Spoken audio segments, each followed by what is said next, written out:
All right, welcome to Talking About Sports, the Carolina's #1 podcast. We're number one because you say we're number one. We're here at the Dilworth Neighborhood Grill with an all-star panel as always. Reggie Walker, Mountaineer Mike Freer, William Wilson. A great show, but first, before we get into anything, unfortunate passing in the music world. I think culture is, as by and large, passing of Aretha Franklin, William Wilson. Oh, wow. I'm not going to limit her to a genre. I think she's an entertainer, singer, personality, cultural icon.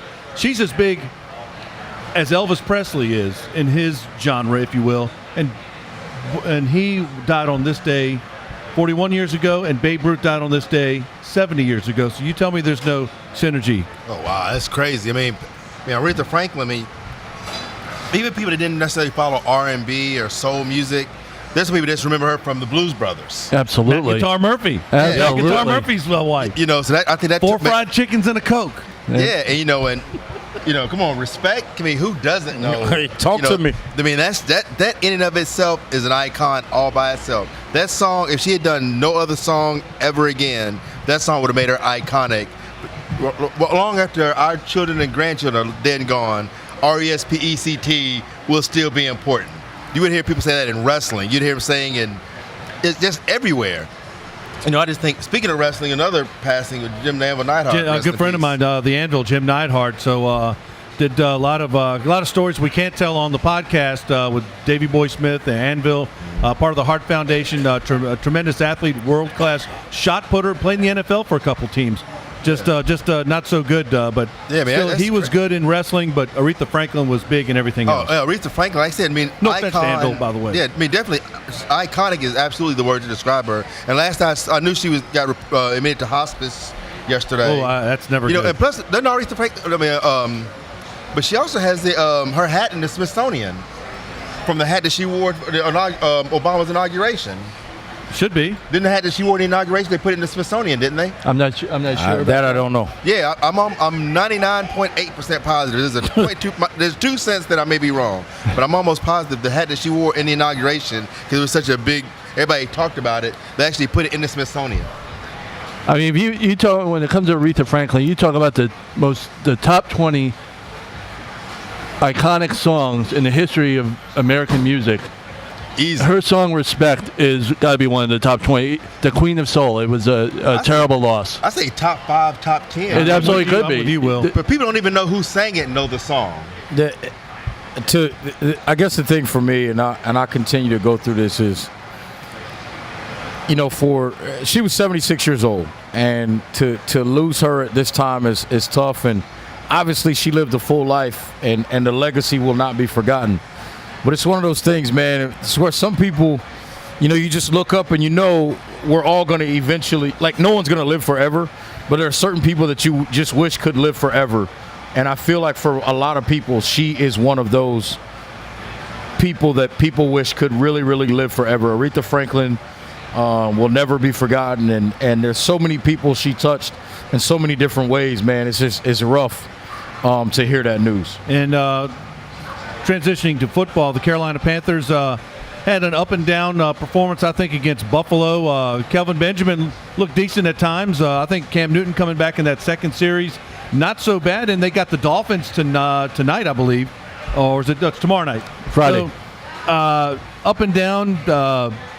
Give me some thoughts, Reggie. Let's start with you down the end. Some quick thoughts on the Buffalo Bills and what you're looking for in areas of improvement for Miami tomorrow night. Nah, I think with preseason, you're doing so many different things. Your main guys really only play a series or two in the first preseason game. They'll play a little bit longer in theory in preseason game 2. So you just like to see certain little things. If I'm looking at the Panthers from an offensive standpoint, my biggest focus, honestly, is watching Cam Newton get in and out of the huddle, get guys lined up, make the checks he needs to make, because it's a different language right now for him. It's a new system, a new offense. So can those guys continue to get better with being on the same page? And then defensively, you got to clean some things up, obviously, in the back end. Figure out who your guys are going to be in what spots. And then just start to try to find your depth. But, again, I think it's okay to look at film and look at things that particular guys do well and didn't do well in preseason games. I think it's very premature, and you guys have heard me say this time and time again, very premature to overthink the wins and losses of preseason. So I think if people get too caught up in that, I think that's where you start having the issues. I agree with that. I think you don't worry about the wins and losses in the preseason. I agree with that. And it's really difficult for veterans to stand out, especially in the preseason opener, because you're just on limited time or whatever. But yeah, I mean, from what you saw, Cam Newton looked fine to me. Yep. He spread the ball around when he was passing. I think he had 6 completions to 5 different receivers. That was a positive. I thought Shaq Thompson was solid. I think he continues. He's having by all accounts, but what you read, everything, an excellent preseason so far in training camp or whatever. He looks like somebody who is ready to take that mantle as a premier linebacker on this team.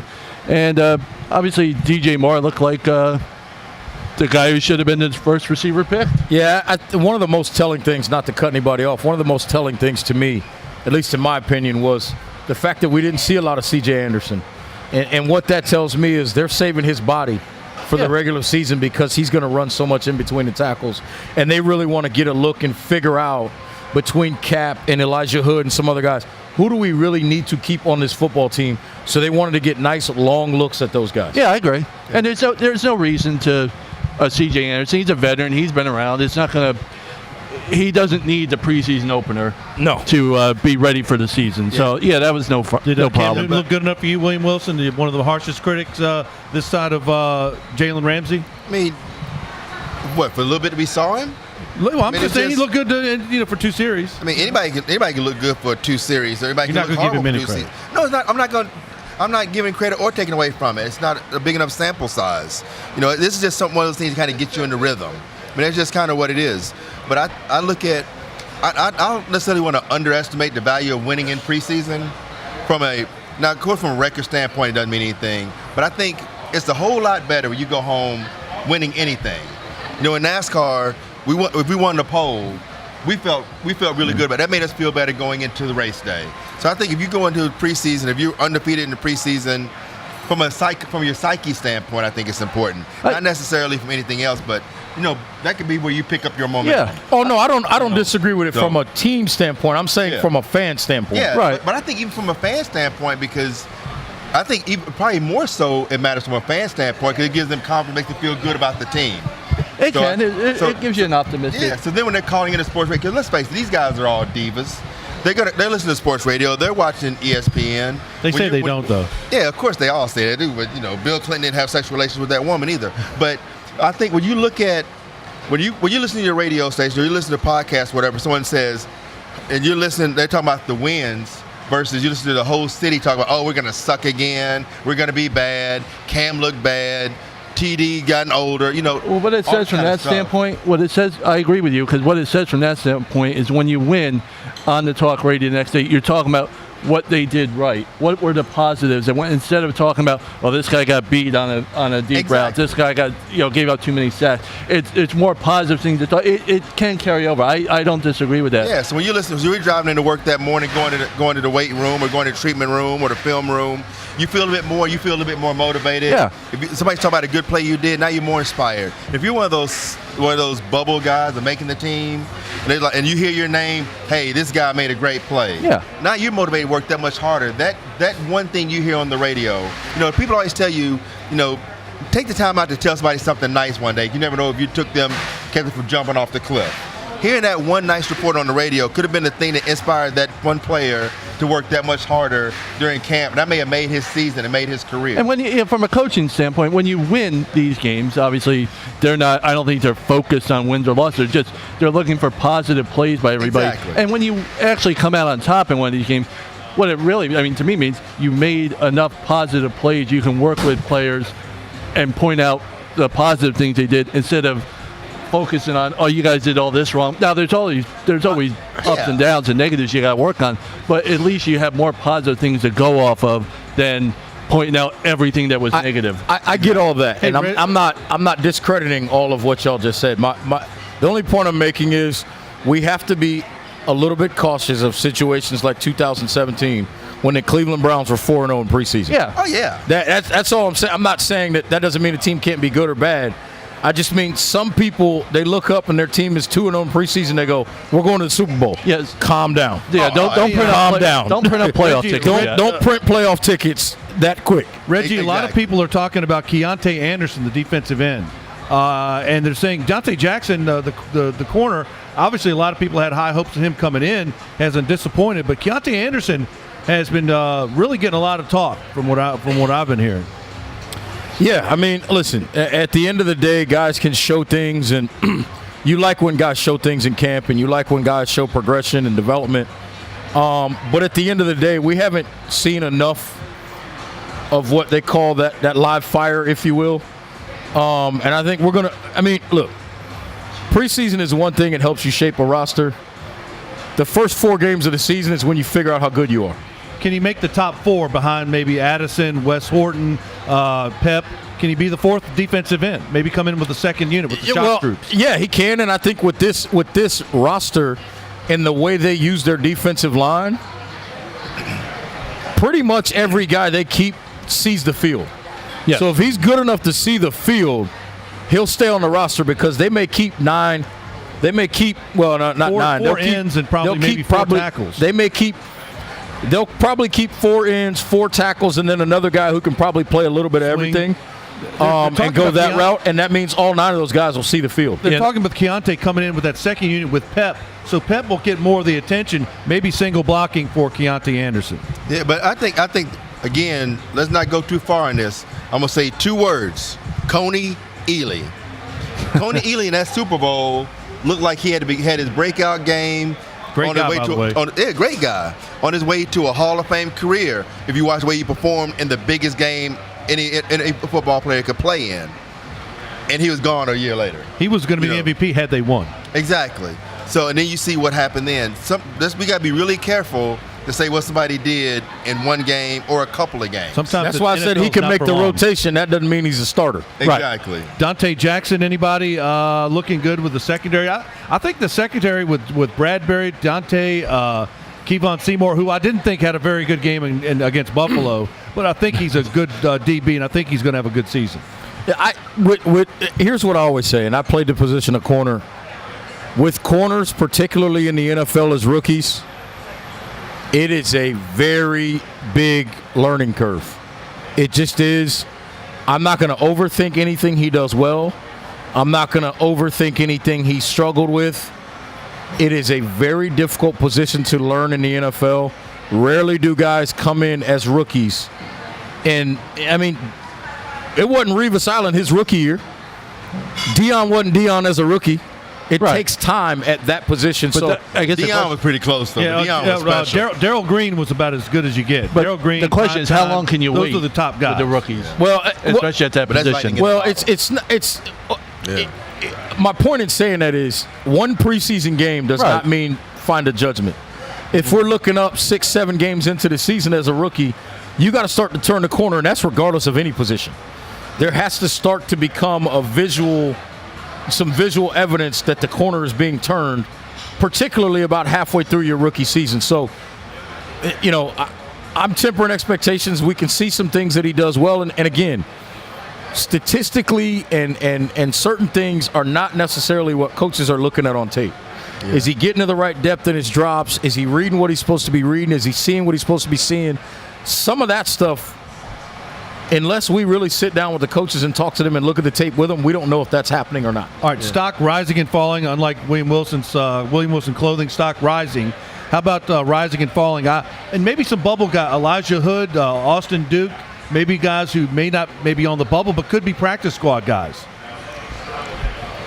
I don't know, but to Reggie's point, I think it's such a small sample right now. You have practices in one preseason game to really go off of, and honestly, I can't follow the reports coming from practice too much. It's really hard to get behind reporting that somebody made a sliding catch as one of your highlights of your practice report. Yeah, but I will say this: he's not a marginal player, but I am impressed with everything I read and everything I've seen so far from Shaq Thompson. I think he's going to be really take that next step. All right, well, more Panther discussion coming up. We still got more notes. They are playing the Dolphins here, the home preseason opener we've got coming up tomorrow night. There's college football, some good news, and some, unfortunately, not some good news. You'd hate to be at the University of Maryland right now if you're in the college football business right there. Also, shout out to Nate Bristow down at Tommy's Auto and Diesel in Walterboro, South Carolina. Big watcher of Talking About Sports, so tune in, give us your questions, call in, do whatever you need to do to get in touch with us. We'll probably answer it. Neighborhood Grill. This is Talking About Sports. We may even be right. Maybe. Tolbert. All right, welcome back to Talking About Sports with William Wilson, Mountaineer Mike Freer, Reggie Walker. Guys, this week, the Jacksonville Jaguars DB, we'll get more Carolina Panthers, Miami Dolphins here in a minute, but Jalen Ramsey, starting DB of the Jacksonville Jaguars, they're feeling good. They made the playoffs for the first time in, 20 years? Jalen Ramsey came out very critical of many quarterbacks, but had some praise for guys like Drew Brees and Aaron Rodgers, Tom Brady. It really went out on a limb there. Very critical of guys like Matt Ryan of the Atlanta Falcons, and was very stinging and said, how can you, and I'm paraphrasing, how can you go from, here's a direct quote, I think Matt Ryan's overrated. You can't tell me you won an MVP 2 years ago, then last year you just are a complete bust. You still got Julio Jones. There's no way that should ever happen. I don't care. Jalen Ramsey, right or wrong, or on the money for the most part? Reggie and I have talked about this. We all like it. It sounds refreshing to have a guy speak out and speak his mind, and that's fine and everything. The thing I don't like is, why does, when you speak your mind, when you only get noticed for speaking your mind, it's when you're trashing someone else? Why does it have to be that way? I don't understand why the only way you're going to get attention for speaking out is when you trash somebody else. Yeah, but if you look at it, look at right now. Look how we segued into this section. Kevin said, No. Look how Kevin segued into this section. Right, because he said some good stuff here, but let's talk about. Yeah, exactly. Let's talk about it. Now, I think he's accurate. Drew Brees and Aaron Rodgers don't suck, according to him. But well, that's a relief. Yeah, Listen, man. Here's the reality. And we sit up here and we do this every week, and we talk about different things in sports. The reality is, a lot of this crap is subjective. We're four people that sit here, and we got four opinions. If that's his opinion on those guys, that's his opinion. Yeah. Some guys think that Cam Newton's the best quarterback in the NFL. Other people think he's the worst. There are other people in between. Also, there are people that think Drew Brees is the best quarterback in the NFL. Some people say Peyton Manning's the greatest of all time. Others say Tom Brady. We've heard the Jordan-LeBron comparisons. It's all his opinion. And at the end of the day, he the one that got to look in the mirror and sleep at night. I got no problem with anything he said, because that's how he feels. And I'm sick and tired of us as media types, every time one of these guys or ladies, athletes, comes out and says what's on their mind, we go, well, why you got to say that? Why did you say that? But then when they come out and say, we're just trying to get better every week, like Tom Brady's been doing for 20 years, people say he's boring. Mm-hmm. Yeah, at the end of the day, if we want them to talk, let them talk. Well, the thing is ironic and it's hypocritical. You got people who aren't playing, who are sitting home watching a game, or in the office, in the press box, watching a game, giving their opinions, trashing the person who's on the field playing against these guys, right, giving their opinion. You want to talk about the most, when you think about it, you break that down, that's the most ridiculous thing out there. And he made some good points, especially about Eli Manning. I agree with what he said about Eli. And that's fine. Here's the thing, too.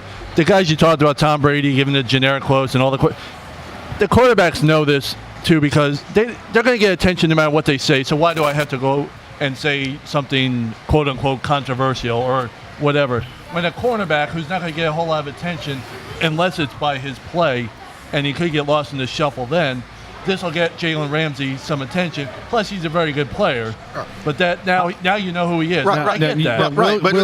If I don't mind interjecting, I'm going to give you the direct quote for Eli Manning, set you up. Eli Manning, it's not Eli, I think it's Odell Beckham. I won't say Eli's good, I'll say Odell's good, and their connection is good. And Eli Manning responded, who said that? Who is that? Never heard of him. Yeah, because he probably not. First of all, Eli's lying. Exactly. He know who that is. Mm-hmm. The difference is He's just number 20 for Jacksonville. He's not known by his name because that's how it goes in the film room. When you watch tape, they go, watch 20, they'll move him around, blah, blah, blah. And that's why now you know The Colts who and Jalen Titans Ramsey and the Texans are going to find out, and the Steelers are going to get a hold of him. Right, but I think we need to be really careful because there's a couple times where we've said these guys say things for controversy. They say things that are controversial. They're not. It's not controversial until the media makes it controversial. If you ask me who I think the top 5 quarterbacks and the bottom 5 quarterbacks are, if you ask me a question and then I answer you honestly, I'm not making controversial statements. I'm giving you my answered the opinion. question you asked me. Okay. Right. Now you don't turn around and ask me a question and then I answer you correctly, and then you turn around and try to spin it to make your crappy ass get more report. Wait a minute. When you call somebody report. trash, that becomes. But you asked him his opinion and he that's fine. told you. That's If you fine. asked him, he told you, I think he's trash. I think these guys are great. But And that's that's really what he thinks. Now, And but he's not. I don't think they're always saying it for controversy. They're saying it because they're talking the way they talk. They're answering a question. Yeah. Okay. I like it. I'm glad he's speaking his mind. Well, I think Freer's point, I get what you're saying, though, Freer. You're not talking about what he said. You're saying people's response to it is only if things that are what people construe as negative are said, do they elicit responses? Well, put it this way: if he went out, If and he just came out and said if he they're just great quarterbacks. Brady and Breeze and Roethlisberger, they're all great, and he left it at that, no one nobody would care. Right. And then, but that's his opinion, and it's still the same fact. It's when you throw in Josh Allen's trash, or Cam Newton's overrated, or Matt Ryan's overrated. And that's what everyone He didn't mention focuses on. Cam. But you know what? To that point, you're correct. Right. But you know what? We made Josh Norman a freak. I almost said something I couldn't say on TV. We almost made Josh Norman a star for talking trash about Dez Bryant and all these other. And He is a Odell star, Beckham. by the way. Right. I'm saying, but we What? made more. We made him more of a star. We made him a media sensation, huh? He said you Nah. did run out of suits. Well, they're a hot don't- seller. Everybody's got suits. People, I own 315 suits and 17 tuxedos. There you go. I will never run out of suits. There you go. But One what for I'm saying every is, day of the week. but we didn't talk about Josh because of his play. We talked about Josh had 4 good games. The first 4 good games, he had his picks and all this stuff. We talked to the rest of them because he kept picking stuff with Odell Beckham. He picked stuff with Dez Bryant. So we watched the games, talk about how would Dez play against Josh, how would Odell play against Josh, because of all the trash talking he did. Josh got a commercial. Yeah, I think that's it was a Verizon commercial. Yeah. Setting up where he's talking Beef trash jerky about. too, I think. Let me finish. But we finished, and I love Cam, so people don't think I'm trash. This is You're my just dog. mad because Josh No. Norman ran Des Bryant out of the league. You still won't let that man finish. I'm saying Dez should have been out the league. Dez been done. But Josh got a Verizon commercial for all the trash he talked, and they play off of his trash talking the Verizon commercial. So when these guys are watching their peers get Verizon commercials, get endorsements, look at Richard Sherman. How many commercials do we see from him that he got? Lots of them. We see all this stuff. So you see these guys get rewarded for the behavior, and they get the companies are giving these endorsement deals because the media keeps writing about them and put them on the front Well, that's pages part of my and making them point. household That's part names. of my point as well. Yeah. It's a quarterback doesn't have to do that because the quarterback's going to get the attention no matter what. Yeah. It's based on his play. Yeah, Deion Jalen Sanders. Ramsey can be the best quarterback in the league, but if you don't hear him say this, he just gets lost in the Yeah, shuffle. because Jalen Ramsey, I was at, and this is something that people will never talk about with Jalen Ramsey. I went to Christmas, had a charity event right here in Charlotte at this little lounge place. I never get invited. Jalen Ramsey gave a check for Chris just asked me to give $1,000. Jalen Ramsey came out of his pocket for either $5,000 or $10,000 for this charity that he has no connection to. Now, no one's going to talk about that. No one's going to talk about the benevolence and stuff that he does. And he did that in front of everybody, not for the fanfare. He did it because he thought it was the right thing to do. So I think if we're going to sit there and trash guys and they say something bad, let's start as media. We can find it. We can find the good stuff to talk about. But these guys don't talk about the things that's going to get them seen. Some of them will do that, but it's their deal. I like the fact that you're bringing that up. I need to hang out with you. Can you give me some like the deals? You go around a lot of good places. My friends, other than you and Mike and Reggie and KT are in low places. I need to hang out with you. Go to more places. I need more suits and tuxedos like you. If I could just have 10% of what you got, I'd be fine. Jeff All right. Hood in the house. All right. By the way, Drew Brees is breathing a sigh of relief that you got Jalen Ramsey yeah, seal of approval. and by the now. way, Ryan Tannehill, he says, I don't know too much about him. I haven't heard the greatest stuff about him, but I don't know him personally, so that's all I can tell you. And he didn't mention Cam Newton, so they're playing tomorrow night. Maybe one of them, maybe he can weigh in after that. So we're going to put the Panthers in the rearview mirror for now. College football coming up, even some NASCAR since Will's here. This is Talking About Sports from the Dilworth Neighborhood Grill. What up, Pratt?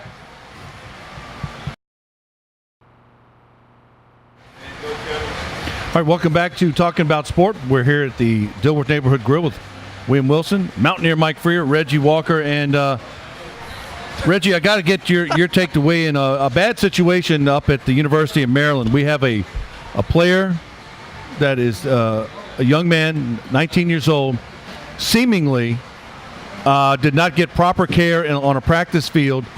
The head coach, a lot of things come out after bad things. The head coach is on paid administrative leave. The strength and conditioning coach is now said he's resigned. I think it was a forced situation. So we have a dead player. He got some money. And Reggie, you play college football, and you've been in your program, Penn State, has had I'm not saying similar scandals and controversies, but has their own share of things outside the lines. What do you take? What's your take on the University of Maryland? Let me first preface everything I'm about to say with this. I don't care who the kid is. I don't care what the situation is. If you're in off-season conditioning and you're running, making a kid run an extra lap ain't going to make him no tougher than he was before he got there. Toughness is not defined by how much longer you can run from the next player. So that's trash. The whole narrative of this is how you make guys tougher, that's an absolute joke. Let me just start with that. Here's the reality, man. And I heard his parents talk about it this morning on Good Morning America. At the end of the day, they sent their son to play for Durkin to teach him how to become more of an adult, right? Teach him how to navigate the waters of being a late teenager to a young adult. Durkin had one job. Two jobs. Make sure that kid graduated and help him become the best human he could be. And you notice I did not mention football at all in that, because that doesn't have anything to do with it. At the end of the day, more than anything, while I say Durkin, this is the unfortunate piece of this. And I'm talking to the NCAA when I say this. And schools. If coaches, head coaches, which they get paid handsomely to be accountable, are going to be accountable for all of these things, they should be allowed to be present at these off-season workouts. I'm not saying the entire staff. I'm saying the head coach. Because at the end of the day, Durkin is playing, I'm sure, can potentially play the plausible deniability game because he wasn't there. But he's still responsible for it. So as far as I'm concerned, as a coach, and this is different than the Ohio State Zach Smith thing, I'm talking about anything on-field related and in the facility related to those football players. The head coach should not only be allowed, but he should feel compelled to be there to know what's going on and protect from situations like this. Yeah, this has really bothered me since I remember hearing the news back in May in the situation and in early June when he passed. But it really started to bother me, and really a lot of emotions came up when I read the story in ESPN.com, and assuming all of the stuff that was in that story is correct, and knowing those reporters, I have no reason to think they are not correct. Hey, for the people that didn't read the report, kind of give them a rundown so they know what you're talking about. It basically revealed a toxic, in quoting their story, a toxic culture at the University of Maryland, the football program, and kind of what I felt like abusive behavior by the coaching staff. And it was a thing that spurred on a lot of this situation. The investigation and this eventual resignation, these reports, and it's really it showed the difference between conditioning, being tough coaching, and abusive coaching. And the reports, the stories that were in that article really, really were disgusting. And I know, Reggie and Kevin, I know you guys have played football, and there's so many stories you could tell about acts of coaches to be tougher and all these motivational. This wasn't that. This was abusive behavior, and it's really bothersome. And whatever the fallout is, the strength coach is gone. I don't know if the head coach Durkin's going to make it through the weekend. I don't think he will. And that's fine with me too, because stuff like this cannot go on. And I'll tell you what, the blame, the finger pointing doesn't end with the coaching staff and the head coach. I think they deserve everything that happens their way. This is a community thing too. The community has to bear some responsibility for allowing situations like this to happen. They're not responsible. They're not overseeing everything. But when you're bringing in a guy like this to better your program and you don't care how they do it as long as they do it, you're allowing this to happen. You're allowing this to possibly take place, not allowing it to happen. The potential for stuff like this to happen is there. The community has to have some ability to say, we don't want this happening. So maybe that would be the fallout from this. Right. But it really was disturbing to read that and everything that's come out since. Right. But I think sometimes the community doesn't know. Like, we don't know what's going on at UNC Charlotte right now with their strength and conditioning. We don't know what's going on at Johnson C. Smith. By community, I mean the people who follow the program, the fans who watch. And I'm not saying they know. I'm saying they don't mind what happens as long as they win. Right. And I think the problem we get here, I see Jordan Hawkins was saying, agreeing with Reg about the responsibility. And it's not that I disagree, but I think there's a system that we've built in with an innate conflict of interest. Because, as I agree, because parents they loan their children to these coaches for 4 years to make them men. They're saying, of all these coaches that want to come, I trust you with the most prized possession I have, my child. So there's responsibility there. But no coach in NFL, college football, or any place else is going to get fired for not making responsible players. But they will get fired for losing games. Correct. So you run into this conflict of, and you got to somewhere find that balance where you can show them responsibility and toughness and raise them and teach them those kind of things. Because let's just face it, if you got 85 guys on the field, 80 of them probably going to have jobs outside of football. But so you got to make them ready to leave home. But that's just not the coaches. That's the coaches, their professors, and everybody else involved with them. But these coaches also look at and say, look, I've got a 100% graduation rate, but we lost 9 games 3 years in a row. Now you're getting fired. So I'm not sure where that balance kind of comes in. You know what I kept thinking about with this? Here's what I kept thinking about as I read this story and as the story developed.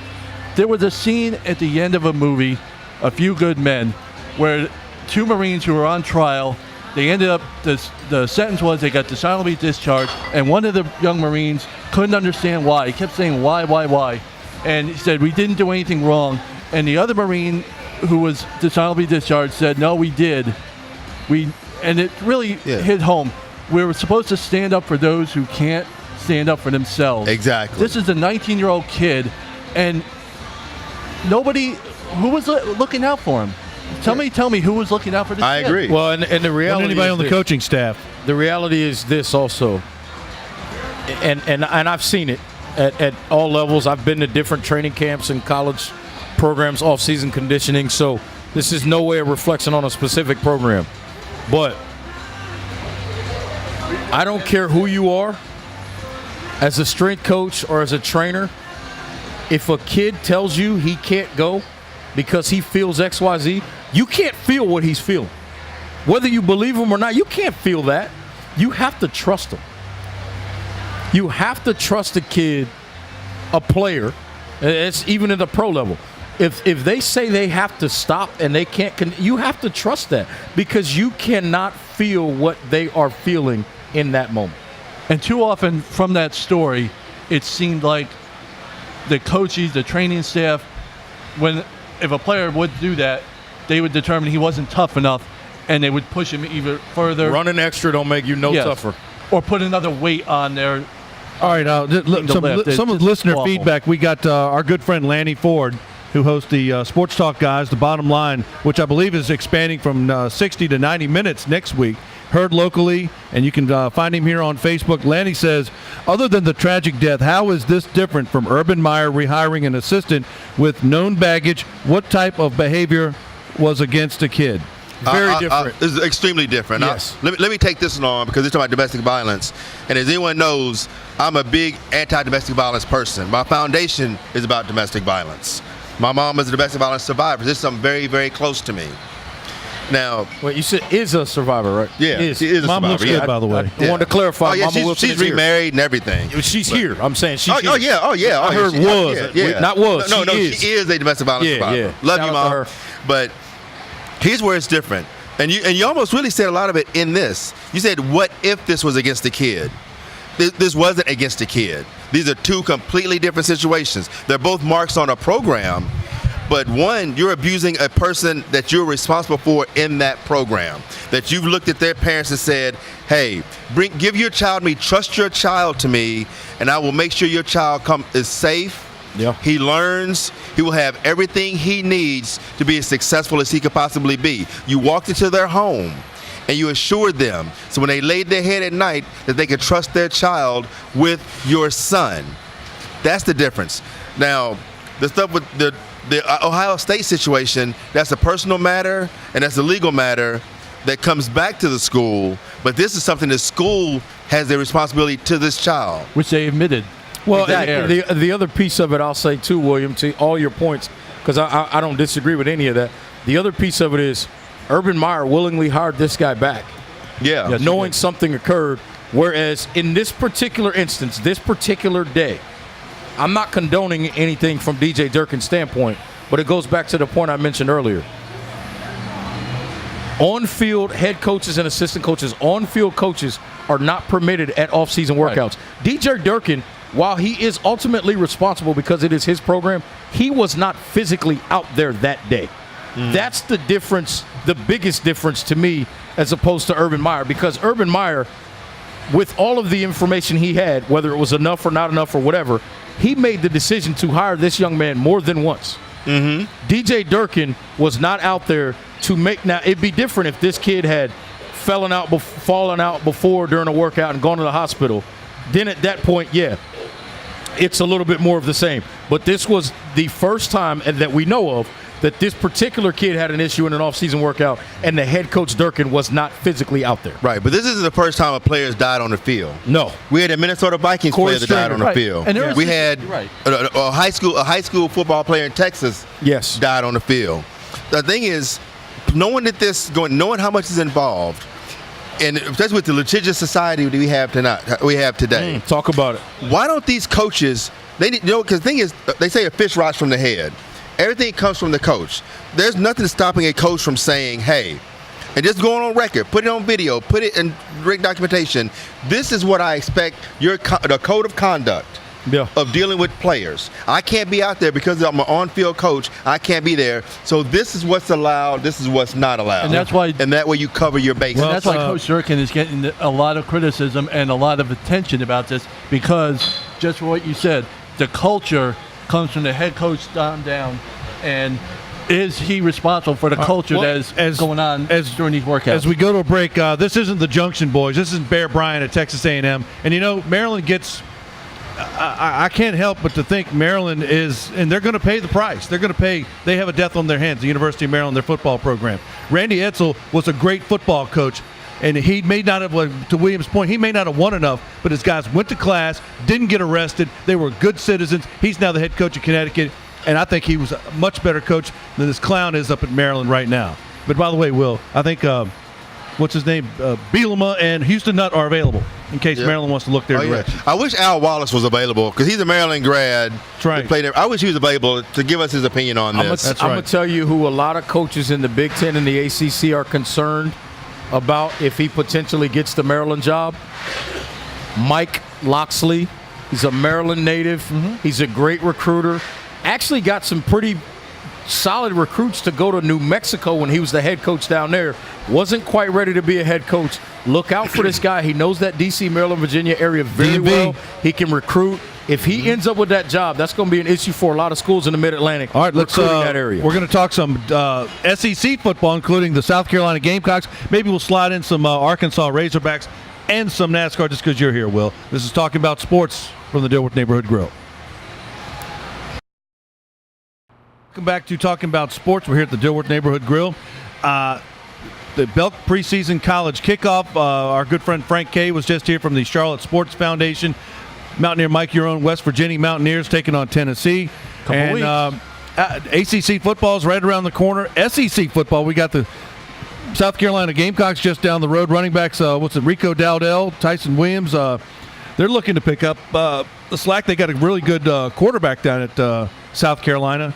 What are you looking for? I know you're a Razorback guy, Will, but you sweating the Gamecocks? You ever sweat the Gamecocks as a Razorback fan? Well, as a Razorback, I barely even acknowledge the Gamecocks. Oh, wow. But, I mean, because they play in the East. If we handle our business in the West, we'll beat South Carolina again. That's a tough neighborhood out there in the West. No, I used to – oh, yeah.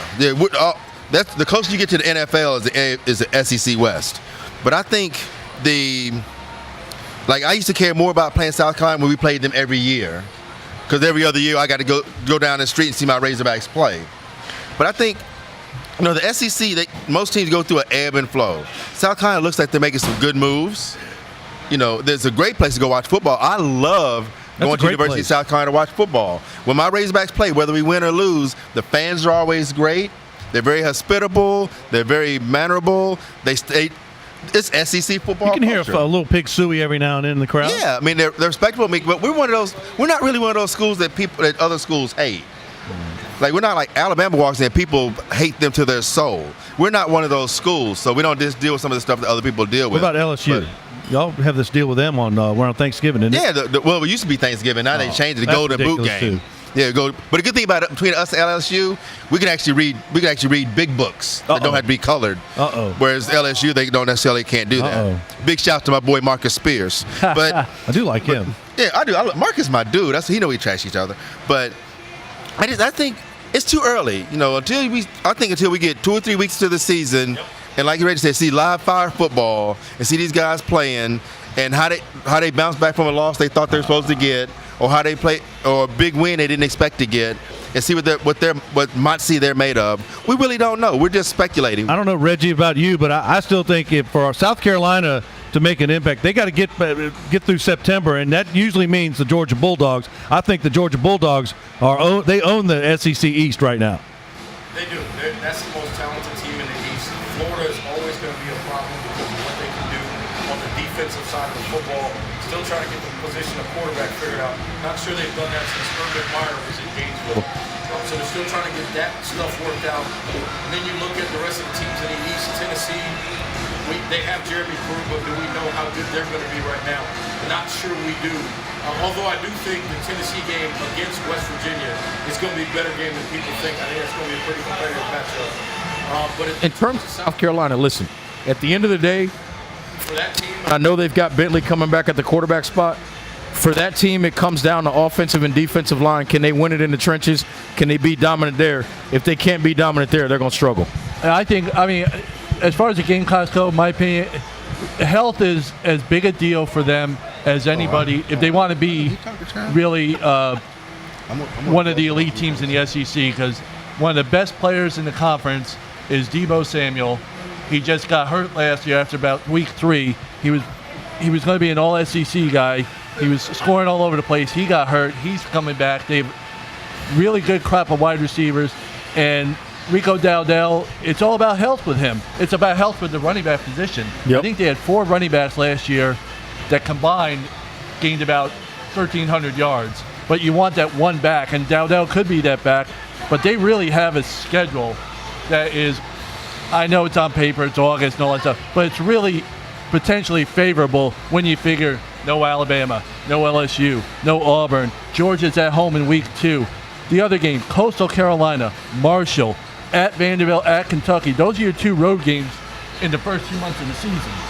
You really have a chance to, by the time November comes around and you play 3 of your final 4 on the road, including Florida and Clemson, you may actually have some momentum. But health is the biggest deal for this program with this team. If Deebo Samuel can stay healthy, if they can find a running back to stay healthy, they have 3 returning offensive linemen, to Reggie's point, 8 starters and all on offense coming back. They have a chance to really have a good, solid season and build off the momentum. Well, they're not playing anybody. Coastal Carolina and Marshall. I mean, what is Newberry not scheduled? Will, your buddy Kevin Porter. Yeah, He's dissing your Arkansas Razorback. Yeah, we're going to have a He's conversation. saying that math is like taught at recess or in PE or something. Well, see, Kevin is a sports carpetbagger. A what? He's a sports carpetbagger. Okay. He's a Kentucky basketball fan, but he's a Clemson football fan. He likes this school over here. Could he not get in any of them? Until you can commit to one school across the board, don't pick and choose and then want to talk trash, because I'm all hog all the time.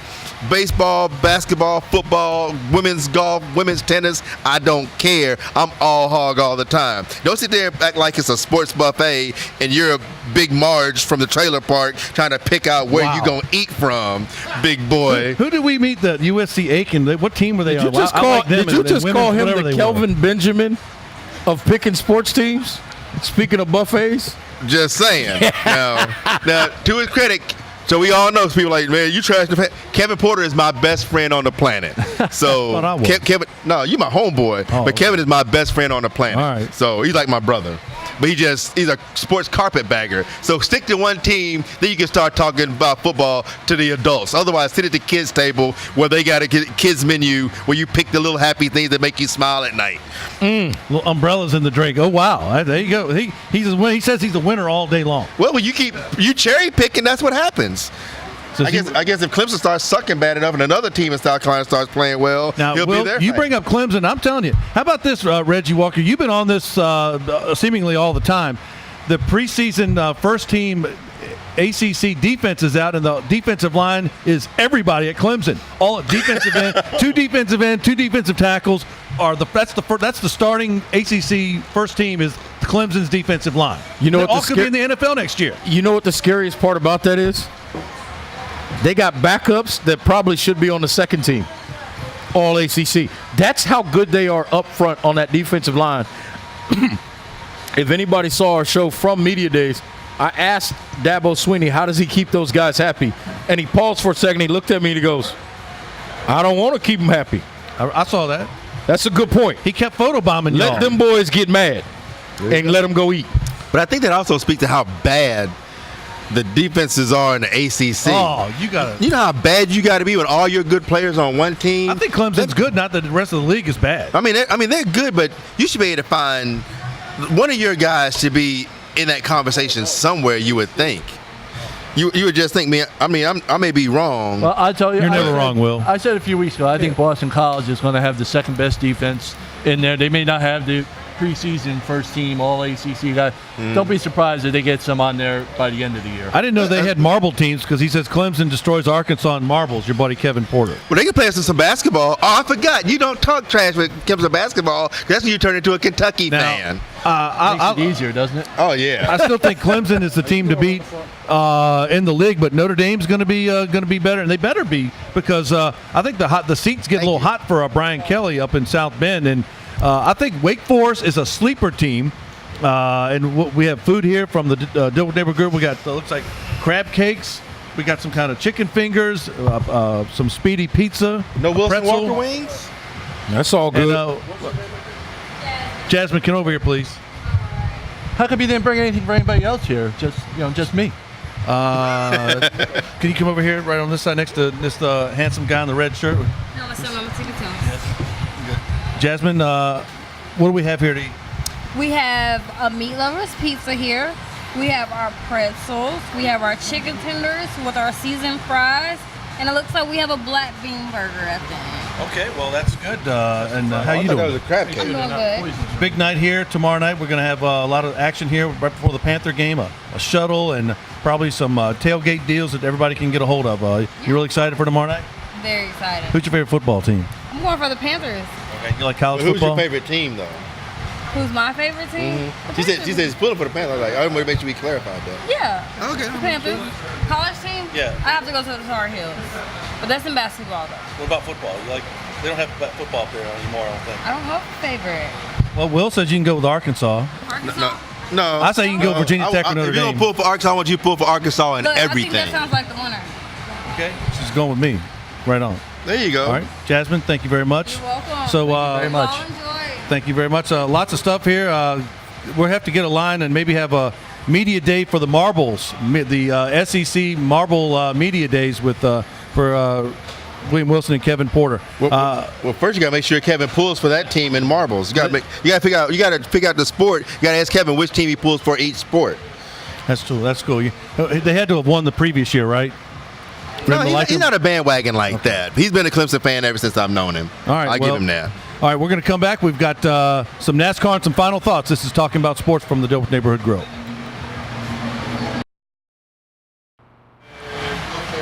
All right, welcome back to the Dilworth Neighborhood Grill with Reggie Walker, Mountaineer Mike Freer, and William Wilson. Guys, we got Meat Lovers Pizza, the pretzel with the Bucky Badger, beer cheese, chicken fingers and fries, bean, some kind of vegetable. Crab cakes. Crab cakes. Don't want to say our friend, thank you to Jasmine for coming out. Excellent crab cakes. And Panther home game exhibition tomorrow night against Miami.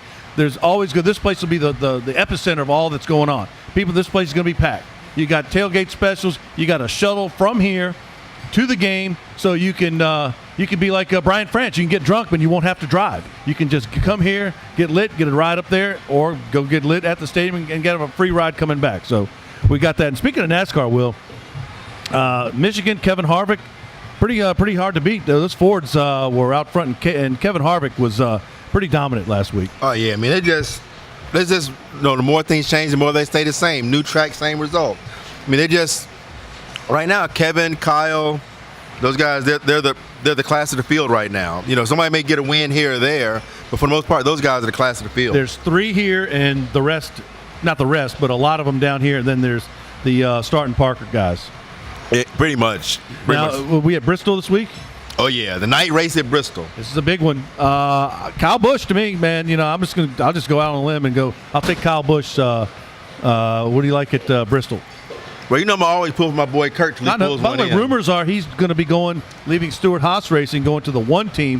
Who's that? Is that Ganassi? Yeah, Ganassi. Felix Sabato still involved in that? Yeah. Oh, that's good. I like Felix. I mean, that'd be interesting. I mean, they've got money, they've got resources, they've got speed. Obviously, Kyle Larson is showing that they have speed. And Kurt showed when he was at Furniture Road Racing, he can make teams better just by being there.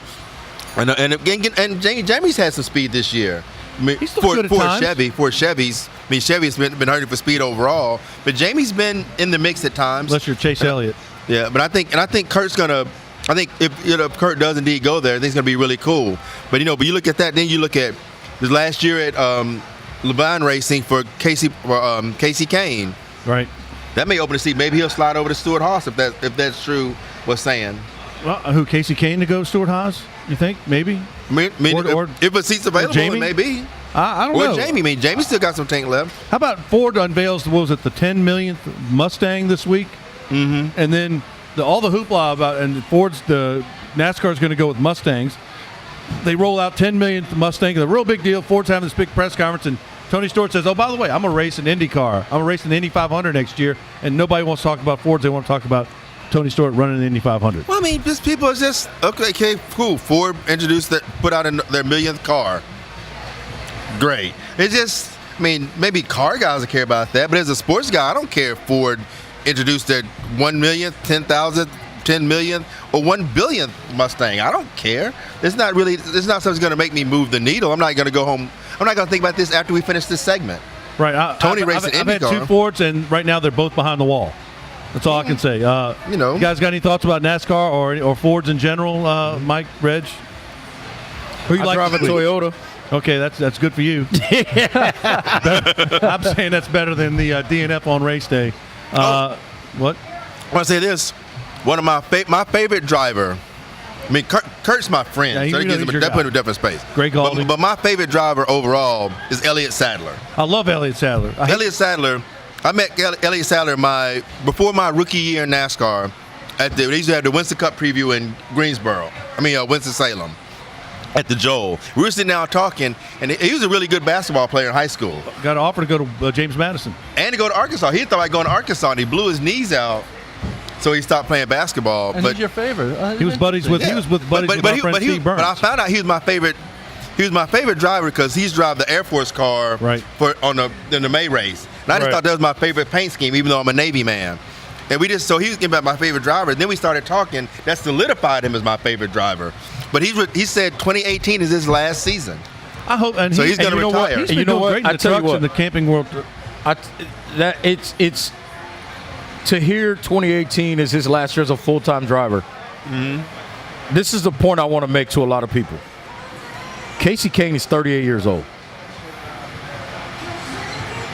For those of you that have your opinions about NASCAR drivers, I'm not going to sit here and call them the best athletes in the world, but that tells you that sport can beat your body up.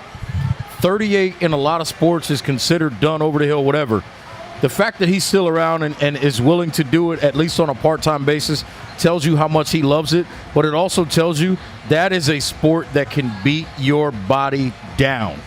Oh, yeah. So while people may want to malign the sport if they're not fans of it, and I'm not going to sit here and act like I watch all 600 laps of every race or I do. Whatever the case may be, but at the same time, I'm not going to sit here and be naive enough to think that at 38 years old, he couldn't continue to go if it wasn't beating his body up. And Will, clearly it is. And as we get ready to go to final thoughts and get out of here, I think the Sadler family, Elliott Sadler and Hermie Sadler, have saved their money. They own about every piece of real estate and business on between 85 and 95 between Emporia and South Hill, Virginia. That's good. But no, they came out the womb rich. Oh, okay. They own a bunch of like gas stations or truck stops or something like that. They're good investments. Yeah, they couldn't have gone broke if they wanted to. They got so much money they came out with. Well, there's Can't only go one way broke to do taking that. a profit.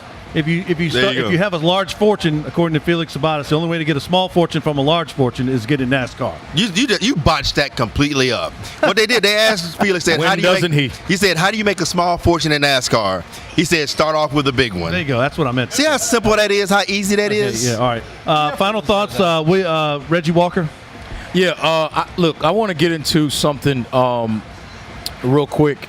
Read an article this morning from the Monday Morning Quarterback, written by actually I'm going to probably pronounce her name wrong. Kahlor, Kahler is the spelling of the last name. Very, very good piece written about Sua Cravens and what became his eventual exit from the Washington Redskins, now with the Denver Broncos. Just take the time to read this article. There's so many little intricate things that go on between organizations and players, and we often speculate and make comments, and we don't know what really happened. Now, again, one of the things about this article, the Redskins as an organization declined comment for the most part throughout the article. Some former players had comments. Current Redskins and former teammates of Sua Cravens with the Redskins had their different comments. And Sua Cravens was also quoted in the article, and some people close to him. It's just a really, really interesting read about how teams go about handling their business and roster management. So if you get a chance to read this, take a good listen, give yourself a good 15 minutes, and really digest it. It's a very, very interesting read that gives you a great level of insight into how teams handle different players in situations in which players are not just 100% bought into whatever the organization wants. Not near Mike? Yeah, my final thought is Wednesday in baseball, we saw something that spurred on this debate about baseball's unwritten rules when the Braves' Ronald Acuna Jr., who had homered in 5 straight games and 3 in a row to start a game, his previous 3 games, got plunked on the first pitch by Marlins pitcher Jose Urena. Bush League. And it was absolutely Bush League. And he's going to get suspended for it. He got thrown out of the game. It sparked a bunch of debate, bench clearing things here, and that's fine. But it also sparked this debate about how you treat a guy who's on a streak like Acuna was. Do you hit him? Do you have to plunk him? The Mets analyst, baseball analyst Keith Hernandez, was quoted on air and said he had to be hit or whatever. And my point is, I don't think he deserved to be hit. I think maybe brush him off a little bit. But the whole debate about baseball is unwritten rules. It's all coming up that, they need to go away. They're silly, whatever. I don't have a problem with these quote-unquote unwritten rules that have lasted over time, because it's one of the things that makes baseball stand out as a sport. But it doesn't mean there are certain things that are part of the rules and certain things that aren't. And plunking a guy on the first pitch because you don't like what kind of a hot streak he's been on is really, that goes against every rule. That's a coward. That's Bush It League. is a cowardly move. That says that means Tom Tolbert loves the Marlins. that There's means- ways to handle the They situation have one fan. within the unwritten rules without having to. The guy had to go. He got him right on the elbow. He could have really hurt him bad just because he's been on a roll because you couldn't get him out. That's how you get him out. So If I can throw a baseball 100 miles an hour and I know it and I throw it at you, I go to jail. All right. That's a coward. No, you want to beat. What's in wrestling? You want to be the man. You got to beat the man. To beat a man, you got to beat the man. So you want to beat him? Don't be a punk. Don't put your tail between your legs with a yellow stripe down your back. Strike him out. there's a way to Period. handle it. The way you strike to handle it, and that wasn't the way. The way you handle it, you strike him out. That's a punk move. Because what that says is, I'm not man enough to strike you out, and I'm not man enough to face the challenge. Somebody's going to hit you, so I don't have to. That's a punk move. I agree. There you go. All right, Will, what do you got? That's Acuna's Bush League, and Ryan Matson of the Nationals is Bush League for hitting Joey Votto in the knee with a 98-mile-an-hour heater. And it always seems to me, Will, that the guys who always like hearing about guys getting hit are the guys not getting hit. And baseball players have long memories. It's always fun till the rabbit gets the gun. But we may not realize this, but an hour and a half up the street. That's an Arkansas slogan. It's got to be. Well, it doesn't make it less true. But we may not realize this, but 90 minutes up the street, there's a PGA tournament going on right now. The Wyndham tournament is going on right now. And Brent Snedeker just set a course record. He shot a 59 in the opening round. I can shoot that on the front nine. You can shoot. I'm not sure you can shoot 59 in the front 7. I've done that before. I've broken 100. 49's my record. I hear you. And when you get finished, can Will finish his final thought, though? Yeah. I mean, that's pretty much it. I mean, I think it's just amazing to see people when they shoot sub-60s. And I think this is like his 4th time doing it. But you shoot a 59, dude, that's boss. And while we're at it, Tiger Woods did his thing, y'all. He did. Very impressive. That was something to see. He's not done yet. And I think that goes to show, everybody kept saying, no, he's done. If you look at all the people who are going to be the next Tiger after, Rory had a season. Jordan Spieth had a season. Adam Scott had a season, and they're all still playing well. But there's no one to dominate like Tiger for multiple years. Yeah, the season Tiger can still come back and dominate and win 4 more majors. Nobody moves the needle more than Tiger. He need to get him a William Wilson shirt to wear on Sunday. He won't pay that fine, and Nike gonna pay him. And I can't afford to cover it. Will, I'm bringing this up because I sent this to you. Keelan Mayo, a graduate of Virginia Commonwealth University, like myself, studied broadcast journalism, but his wife said, I'm not going to go traveling all over the country getting broadcast jobs. I did the same thing, so hey, what do you do? So you know what he did? He got into fashion and fabrics and what do they say, the fashion arts. He had to start a bow tie company. Now he's got a little budding fashion empire. And he's also instead of being a broadcaster, he's a history teacher and football coach at Highland Springs High School outside of Richmond, Virginia, a great school. One of the top schools in all of Virginia for football in terms of winning.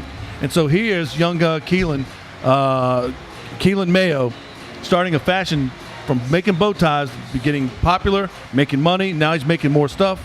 And he's slowly but surely building a little empire. So shout out to Keelan Mayo of Highland Springs High School and Virginia Commonwealth University. I like it. All right, now. Wish I thought of that.